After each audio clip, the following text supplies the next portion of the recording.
Hey, I'm Kristen, and I'm really excited to be here today to talk to you about how to teach kids to read. So, whether you're here listening today because your child is struggling to learn to read, or you're just trying to give them a head start, or you're thinking about homeschooling, I want to tell you that you are the best teacher your child has. And there are things that you can do at home to help your child be a confident, independent reader. So I've been teaching for a long time, and I've taught first grade for a long time. And what I started to notice when I was teaching first grade is that there were a lot of kids who were really smart and great kids. They were really hitting a wall when they were learning how to read. And so I started digging into why that was happening. What were we doing wrong? And what I found out was that the strategies we were teaching in school were really ineffective to teach kids how to read. We were teaching strategies like memorizing long lists of words and using pictures to guess at words. And what that was doing is it was making the kids read the same sentence multiple times, sometimes two, three, or even four times, and they still wouldn't get it right. And so they would be super frustrated with that. And so I knew there just had to be a better way. What I want to talk about now is what the wrong ways look like and how do we fix those. So I want to start by talking about what we were doing wrong. The first thing we were doing wrong is that we were teaching the alphabet in ABC order. That makes sense, right? It's the alphabet song. We should do that. It doesn't really make sense because we're teaching a lot of letters that kids aren't going to use right away. If we focus on the sounds that they're going to use right away, they're able to quickly start reading. So, for example, if we focused on sounds like s, ah, they can start to read words like Sam or am.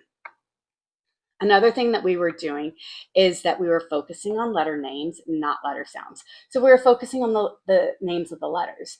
That's great. Kids need to learn the letters' names. But to learn to read, they really need to understand those sounds. The letter names can come a little bit later once they've mastered the letter sounds. Another thing that we were doing is that we were relying heavily on sight word memorization.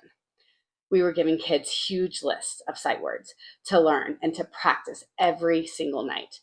The thing with sight words, though, is that our brains look at words as individual sounds.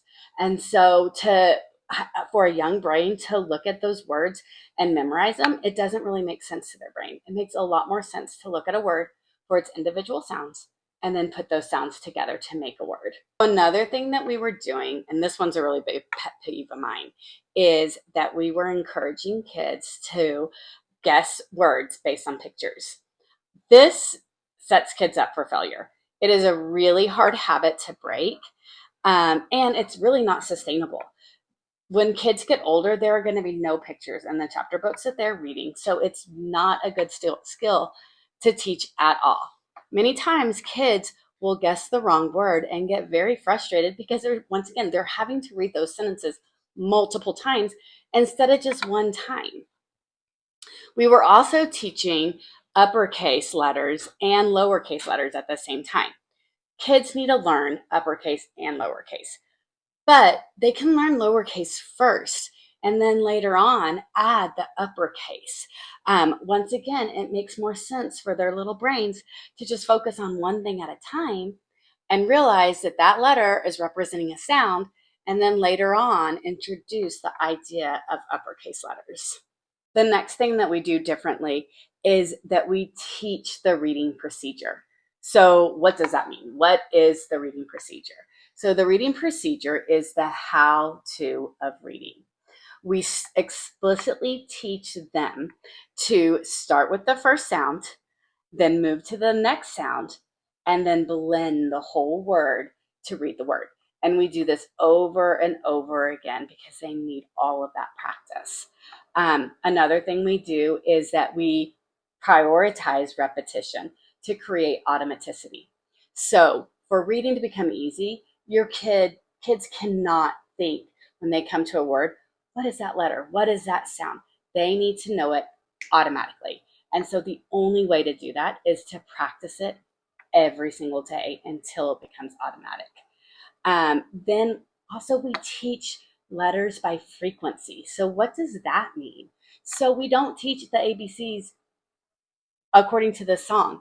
We teach letters of the alphabet based on the frequency the kids are going to see them. So we teach letters like A, M, S, T, and P first.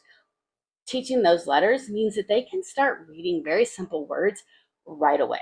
This is a huge confidence booster for kids. The next thing that we do is that we start blending sounds to make words very early on. As soon as kids know just a few sounds, they can start putting those sounds together to make words. Super important for kids. And the last thing that we do is that we start teaching letter teams really early on. Letter teams like SH, CH, and TH, those aren't a lot of words that kids are going to be reading. And so we spend a lot of time right in the beginning teaching those sounds so that way they can begin to decode those words when they come across them when they're reading books or things like that. So after teaching for so long, I have a firm understanding that reading does not come naturally for kids. I think we often think that reading is just like walking or talking. They're just going to learn how to do it at some point. But that's not true. Kids have to be explicitly taught how to read in order for them to be a reader. The methods I talk about work best to support young readers to develop these foundational skills so they have a better understanding of how sounds and symbols work together to make words. Thanks for listening, and don't forget to subscribe if something here sounded helpful or if you just need more support teaching your child to learn how to read. I'll see you later. Bye.